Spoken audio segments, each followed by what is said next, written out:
පාකුමාලු ගැන. පාකුමාලු පිරානා ෆැමිලි එකට අයත් වුණත් පිරානා තරන්නම් මාංශවලට ප්‍රිය කරන්නේ නැහැ. සාමාන්‍යයෙන් පාකුමාලු අඩි 3කට වගේ විශාල වෙන්න පුළුවන්.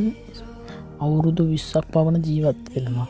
මෙයාලව ගොඩක් වෙලාවට පොකුණක් ඇති කරන එක තමයි හොඳ. මොකද මෙයාලා විශාලත්වය නිසායි සහ වැඩිකල් ජීවත් වන නිසායි.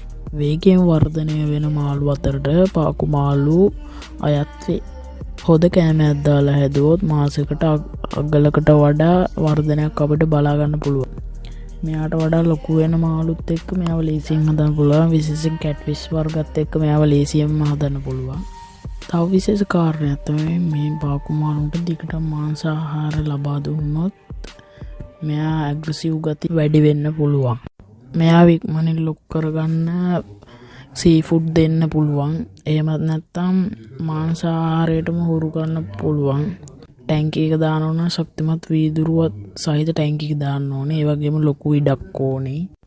ඕගොල්ලෝ වීදුරු ටැංකි එක දාන්න ඕන ලොකු පාකුමාලු දෙන්නෙට ලීටර් 400ක් 500ක් වගේ ලොකු ටැංකියක් ඕනේ. ඒ වගේම පාකුමාලුන්ගේ දත් මිනිස් දත් වලට සමානයි. මේ පාකුමාලුන් හොද ෆිල්ටර් සිස්ටම් එකක් එක්ක හදන්න ඕනේ. එහෙනම් අපි අද පාකුමාලුන්ගේ තොරතුරු ගැන කතා කරා. හැමෝම ලයික් කරලා කමෙන්ට් කරලා සබ්ස්ක්‍රයිබ් කරලා යමු.